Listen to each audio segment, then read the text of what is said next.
अखाड़ा में आपका एक बार फिर स्वागत है। अखाड़ा में इस वक्त एक बहुत बड़ी खबर आ रही है और ये पाकिस्तान से आ रही है। पाकिस्तान पर ईरान के हमले में 100 से ज्यादा लोगों के मारे जाने की खबर सामने आ रही है। बलूचिस्तान में हुए ईरान के हवाई हमले में अब तक 100 से ज्यादा लोगों के मारे जाने की बात अब सामने आ रही है। पाकिस्तान ने हमला होने की बात तो मानी है, लेकिन उसने मारे गए लोगों की संख्या के बारे में अभी तक कुछ भी नहीं कहा है। और इस हमले से जुड़ी सबसे हैरान करने वाली बात यह है कि जब पाकिस्तान में ईरान का हमला हुआ उससे ठीक 12 घंटे पहले स्विट्जरलैंड में पाकिस्तान की सरकार ईरान के साथ अपने संबंधों को सुधारने की कोशिश कर रही थी।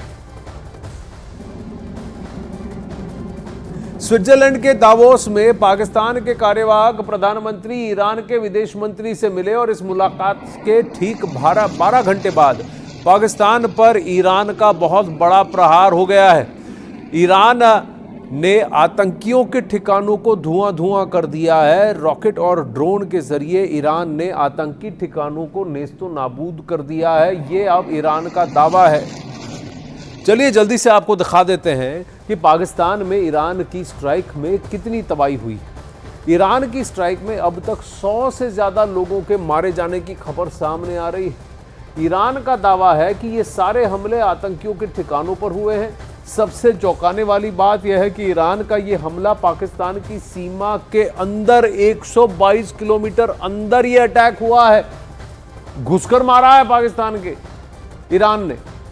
हमले के लिए ईरान ने अपने सुपर एक्टिव रॉकेट और ड्रोन्स का इस्तेमाल किया है। तो यानी कि लोग नहीं गए हैं, लेकिन मिसाइलें गई हैं, ड्रोन गए हैं और पूरी तरह से पेनिट्रेटिव स्ट्राइक किया है। और पाकिस्तान ने ईरान के ऐलान के बाद ये माना कि उसके घर में ईरान का हमला हुआ है और अब पाकिस्तान को सर्जिकल स्ट्राइक का डर सता रहा है। आतंकवादी घटनाएं या आतंकवादी ऑपरेट कर रहे हैं उनके अगेंस्ट वो ऑपरेट करना चाह रहा है, और स्पेशली उस आतंकवादी संगठन जिसका नाम है जैशे अल अदल। ये एक सुन्नी मिलिटेंट ऑर्गेनाइजेशन है जो आईएस की मदद से मिडिल ईस्ट में आतंक का माहौल बढ़ाना चाह रहा है, और इसके कुछ एलिमेंट हो सकता है हिंदुस्तान के भी अगेंस्ट ऑपरेट करें। इसी के तहत उसने बलूचिस्तान पे एयर स्ट्राइक किया और ये मैसेज दिया कि जो भी आतंकवादी संगठन वो पाकिस्तान में ऑपरेट कर रहे हो, चाहे वो सीरिया में ऑपरेट कर रहे हो, चाहे वो इराक में कर रहे हो, या मोसाद के भड़काए हुए लोग हैं, इन सबको वो छोड़ेगा नहीं। एक एक करके उनके ऊपर स्ट्राइक करेगा। और एक मैसेज दिया पूरे वर्ल्ड को कि वो आतंकवादी, जितने आतंकवादी संगठन है जो उसके लिए काम नहीं करते हैं, उनके अगेंस्ट वो इसी तरीके की एयर स्ट्राइक करते रहेगा। ये हमेशा से टाइम एंड अगेन प्रूव होता रहा है कि पाकिस्तान ऐसी चीजें, ऐसी कंडीशन प्रोवाइड करता है, ऐसा सॉफ्ट ग्राउंड है जहां पे आतंकवाद पनपता है और बढ़ता है। पाकिस्तान दुनिया में चाहे कितने भी क्लेम कर ले, उसकी जो सत्ता है उसकी चाबी कुछ हद तक आतंकवादियों के पास है, आईएसआई के पास है। और आईएसआई हमेशा से बैकबोन रहा है सारे आतंकवादी संगठनों को। वो ट्रेनिंग देता है, फंडिंग करता है और उनको। संदीप बोल इस वक्त हमारे साथ हैं। 12 घंटे बाद ये हमला हो रहा है। संदीप यहाँ स्क्रीन पर हमारे सामने आएंगे। संदीप, तो क्या ये ईरान दावोस में बैठ के उन्होंने इसकी प्लानिंग की थी कि भाई हमला आप करिए, हमारे घर के अंदर घुसकर करिए, हम चुप रहेंगे क्योंकि हम इन आतंकी संगठनों से अपना पल्ला झाड़ना चाहते हैं, हमारे पास पता नहीं क्या इसका तोड़ है, तो आइए आप ही तोड़ के चले जाइए, ऐसा तो नहीं? आनंद, देखिए जिस तरीके से एक जगह मीटिंग हो रही है, दूसरी तरफ 12 घंटे बाद अटैक हो रहा है, इससे एक बात तो साफ है कि ईरान भी ये मैसेज देना चाहता है कि अंतर्राष्ट्रीय समुदाय के किसी भी बड़े कार्यक्रम में शिरकत करेगा और अपनी बात भी रखेगा, लेकिन उन लोगों के खिलाफ कार्रवाई करना नहीं छोड़ेगा जिसके जमीन से पल रहे आतंकी संगठन उसके यहाँ पे हमला करे और उनके लोगों को मारे। आपको याद होगा दिसंबर में रस्क एक शहर है ईरान के अंदर, बिल्कुल बॉर्डर के पास, वहाँ पे एक पुलिस स्टेशन पे हमला हुआ जिसमें 11 के करीब जो है पुलिस वाले मारे गए। उसके बाद से लगातार ये ट्रेस कर रहे थे, ईरान ट्रेस कर रहे थे कि जो इसका मास्टरमाइंड है वो कहाँ छुपा हुआ है। तो उसका मास्टरमाइंड का घर का पता जब पता लगा उसके बाद ये प्रिसिशन गाइडेड जो अटैक उसको अंजाम दिए गए। हालांकि पाकिस्तान ने ये बात ज़रूर कबूली है कि मौत हुई है, लेकिन कितनी सिर्फ 2 बच्चों की मौतें बताई है और 3 लोगों के घायल होने की बात बताई है, लेकिन कहानी दूसरी है। जब किसी जगह पर ताबड़तोड़ मिसाइलें दागी जा रही हो तो इतनी कम कैजुअलिटी पॉसिबल नहीं है। लिहाजा पाकिस्तान ने जो डाटा दिया है वो पूछ रहा हूं, 2-4 पते तो हमारे पास भी हैं जिन्होंने भारत के अंदर बहुत नुकसान किया है, मासूमों को मारा है, तो रईसा है हम भी कर लेते हैं, बहती गंगा में हाथ धो लेते हैं। देखिए हमारा सिस्टम बिल्कुल डिफरेंट है। हम लोगों ने जिस तरीके का सर्जिकल स्ट्राइक किया पूरी दुनिया ने देखा, अमूमन उसी तरीके का सर्जिकल स्ट्राइक जो है यहाँ पे ईरान ने किया। और बिल्कुल सर्जिकल स्ट्राइक का मतलब ही होता है कि सर्जरी की तरह छोटे छोटे हिस्से को कट करना, यानी कि जहाँ पे सबसे ज़्यादा आतंकी मौजूद हैं, जहाँ पे पिन पॉइंट टारगेट है वहाँ पे अटैक करना ताकि कोलेटरल डैमेज ना हो, क्योंकि इंटरनेशनल कम्युनिटी में ये बहुत बड़ा एक जुर्म माना जाता है कोलेटरल डैमेज अगर आम आदमी मारे जाते हैं। और सबको पता है कि ईरान के ऊपर किस तरीके के सैंक्शन लगे उसके जो परमाणु कार्यक्रम है उसको लेकर। तो ऐसे में ईरान नहीं चाहता है कि किसी भी तरीके का कोई बड़ा लड़ाई या बड़ी जंग के तौर पर वो आगे जाए। इसमें एक बात यह है कि कोई भी देश अपनी संप्रभुता पे आघात नहीं सहेगा। आज दुनिया भर के सैंक्शन उन पे लग जाए नहीं लग जाए, और पाकिस्तान से उसके आसपास के जितने भी उसके पड़ोसी हैं सभी हैरान है, परेशान है। और इजराइल युद्ध के बीच एक और बड़ी खबर आ रही है ईरान से जुड़ी हुई। ईरान ने पाकिस्तान पर तो हमला कर दिया। पाकिस्तान के बलूचिस्तान प्रांत में ईरान ने ड्रोन और मिसाइलों के जरिए बड़ा हमला किया। ईरान की ओर से दावा किया गया कि उसने बलूचिस्तान में सक्रिय आतंकी संगठन जैश अल अदल को निशाना बनाया है। पाकिस्तान पर अटैक के बाद इस हमले की जानकारी खुद ईरान की ओर से पूरी दुनिया को दी गई है कि हाँ हमने घुस के मारा है, हमको जो हमारे यहाँ थ्रेट लगा हमने उसको मार दिया। अब पाकिस्तान क्या करेगा देखना पड़ेगा। दावोस में हाथ मिला रहे थे या बम खा रहे हैं। वहीं ईरान ने जिस आतंकी कैंप पर हमला किया है उस आतंकी संगठन ने भी ईरान के हमले की बात को कबूल लिया है।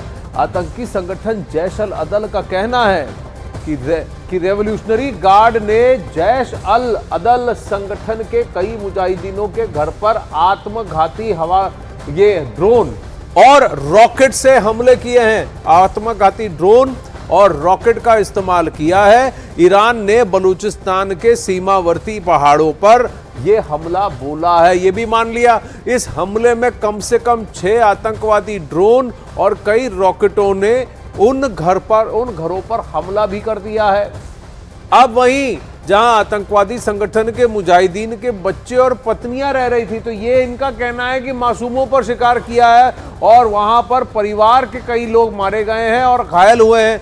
ईरान का कहना है कि भाई हमने तो आतंकवादियों को मारा है। नतीजा ये हुआ है कि 2 मुजाहिदीन के घर में मौजूद सदस्य मारे गए, जबकि अनेक के परिवार मारे गए हैं और घायल हुए हैं।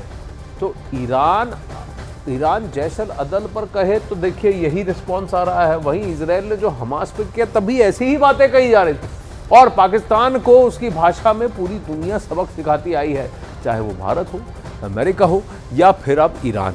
आतंकियों का पनाहगार बने पाकिस्तान में सबसे पहले अमेरिका ने घुसकर ऑपरेशन चलाया था। 2011 में पाकिस्तान के एबटाबाद में अमेरिका ने घुसकर उसामा बिन लादेन को मार गिराया था, जिसके बाद भारत ने साल 2019 में पाकिस्तान के बालाकोट में मौजूद आतंकियों के कैंप पर एयर स्ट्राइक की थी। और अब ईरान का सब्र भी जवाब दे गया है। ईरान ने इस बार पाकिस्तान पर बड़ी एयर स्ट्राइक की है, और वो भी बलूचिस्तान के इलाके में।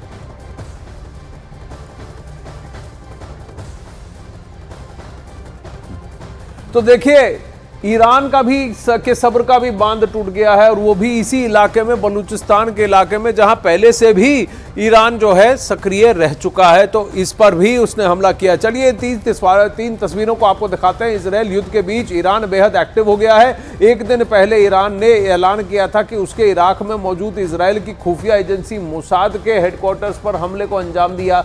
इसके साथ ही ईरान ने सीरिया में IS यानी इस्लामिक स्टेट के ठिकानों पर भी हमले का दावा किया, और अब ईरान ने पाकिस्तान पर बड़े हमले को अंजाम दिया है। ये तीनों घटनाओं के पीछे एक बहुत बड़ा संकेत है, और वो है खतरे का। क्या ईरान अब हरकत में आ रहा है? क्या ये यहां पर रुकेगा या फिर इन अटैक्स का दायरा बढ़ेगा, और इसकी वजह से क्या इस रीजन के अंदर कॉन्फ्लिक्ट हो सकता है? मध्य एशिया में पहले से ही इजराइल युद्ध की वजह से तनाव गहराया हुआ है, और अब ईरान की हरकतों से क्या फिर चिंगारी और भड़क जाएगी?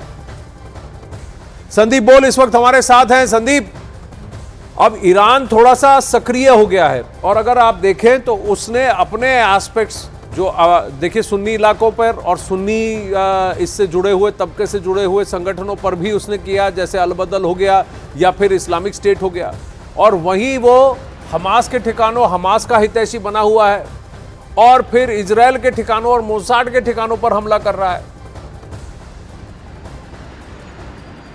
देखिए आनंद, अगर इसको ब्रॉड पर्सपेक्टिव में देखा जाए तो ये जो हमले हुए हैं, चाहे वो सीरिया में हो या फिर यहाँ हुए हो, तो ये इसके पीछे कनेक्ट ये है कि आपको याद होगा कि कासिम सुलेमानी के असैसिनेशन के बाद जब वहाँ पे उनकी बरसी मनाई जा रही थी तो एक बहुत बड़ा अटैक होता है और उसमें 100 से ज़्यादा लोग मारे जाते हैं और ISIS जो है उसकी जिम्मेदारी लेता है। तो ईरान ISIS को जाकर सीरिया में जो है उसको हिट करता है। उसी तरीके से अगर हम लोग बात करें कि अब का जो अटैक हुआ है उसके पीछे भी यही रीज़न है कि यहाँ से जो आतंकी संगठन है उसने जाकर सीधा रस्क शहर के उस पुलिस स्टेशन को अटैक किया। उसके ये एक तरीके से साफ नज़र आ रहा है, ये ईरान मैसेज देना चाहता है कि ये जो वॉर है या ये जो सर्जिकल स्ट्राइक्स है ये किसी स्टेट के अगेंस्ट नहीं है, ये वहाँ की आतंकी संगठनों के अगेंस्ट है। और जाहिर सी बात है कि दुनिया हमेशा से ही जो जीरो टॉलरेंस ऑफ जो टेररिज्म को लेकर बात करती आई है, वो भी चाहता है कि जब हम भुक्तभोगी हैं तो उसका जवाब हम इसी तरीके से देंगे। लेकिन सबसे बड़ी बात यह है आनंद कि अब ये जो पाकिस्तान में हुआ है इसका भी फायदा पाकिस्तान उठा सकता है। मौका परस्त है, वो पाकिस्तान अमेरिका के पास जाके रोएगा और अपने लिए मदद मांगेगा। जी।